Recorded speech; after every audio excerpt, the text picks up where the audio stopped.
these blinking lights. The red one says live, and the green one says hang on, hold in just a minute, and there we go. We're live. Hi, Max Allen here. This is Friday, woohoo! Yay, buddy! It is about 6 p.m. Mountain Time, and I want to rant because this is called Max Rants. So, rant, rant, rant. There you go. Ranting's out of the way. I want to talk about China and what they've been doing overseas. The things you're not hearing in the local news, UPI, AP, any of the communist driven networks in this country. Let's go to the Dateline Manila, Philippines. There's a massive Chinese spy ring, and it's been discovered operating in the Philippines. The Philippine government says upwards of 2,000 people could easily be involved in what amounts to a fifth column. You know what a fifth column is, right? Let me tell you. That's a whole bunch of sleepers, thousands and thousands of people living among you, working among you, playing among you, waiting for the word to rise up and take you over. A lot of folks have said that we have a fifth column in the United States with radical Islam and with the drug cartels. Hey, amigo. Anyway, that's enough of that. Cybercrimes, document theft, electronic surveillance, coercion.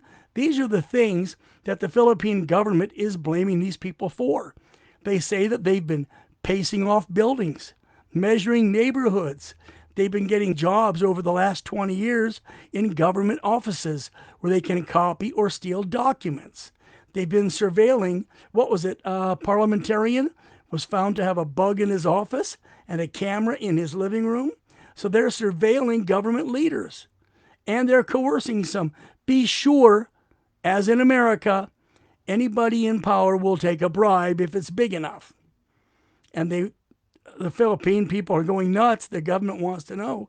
They arrested 8 spies last month. That's February.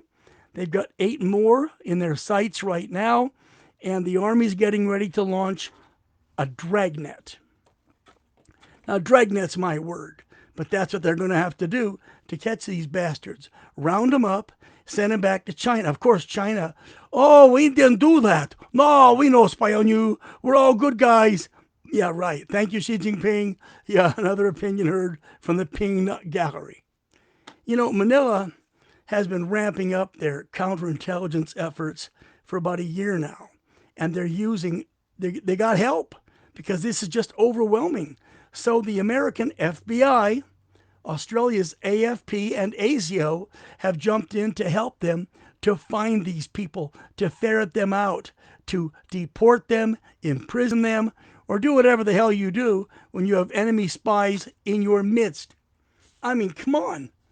We got it happening in our country. Look at how they're treating the Philippines and know this. That's how they're treating us. The FBI and Australia's AFP, that's the Australian Federal Police, part of ASIO, Australian Security Organization, they're working together with technical help because the Filipinos are pretty good, but they can always be better with a bit of help from their friends, if you can call Australia or America friends. Anyway, the U.S. Embassy has no comment. FBI has no comment. We reached out to ASIO. They don't even answer the phone. Of course, that's because they're spooks. That's what spooks do, is they only talk on secure lines. Oh, God. I mean, understand, we did get a statement from Army Intelligence Colonel Padilla. Colonel Padilla said, and I will quote him, quote, there we go, any form of espionage poses a serious risk to national security, particularly if it involves sensitive information, critical infrastructure, or activities that undermine Philippine sovereignty, end quote. Doesn't he make that clear? If these guys are tapping your phones or just writing down your names or getting some credit card info, they are painting a profile of the people that their fifth column might very well soon rise up to conquer. We can only hope that with the United States Navy and Marines based in Philippines and other friendly powers in the area, China will think twice before they do something stupid. It was about 10, 15 years ago when online gaming became a really big thing. And the Philippines was eager to become the world's headquarters, the clearinghouse for online gaming. And they did pretty good at it too. And they brought in thousands and thousands of Chinese techno workers to help develop the gaming. Well, when their work visas expired, they just sort of stayed on. Gee, sounds like Chinese immigrants when they come to America. You get a 2-year work visa or you get a school visa, it expires, you slip into the shadows like a cockroach and hide and wait. That's what they did there. That's what they're doing here. Do you see a similarity? I sure as hell do. Listen to what the Philippine president, okay? They have a president like we do, and he's challenged Beijing's sweeping maritime claims, and he's reinforced his nation's military alliance with the United States, with Japan, with Australia. The president of the Philippines says he's very disturbed because of the increasing number of Chinese spies in his country. I mean, over the last year or so, there have been a number of cases where Chinese naval vessels slip into Philippine waters, ram their fishing boats, ram their processing boats. China's trying to take that water. They want it. Under Chairman Mao's 9-dash line, China believes that they own about 2/3 of the South China Sea. Now, the UN held a special court about 10 years ago, 15 years ago, and said, no, China, you're wrong. Your argument, you lose.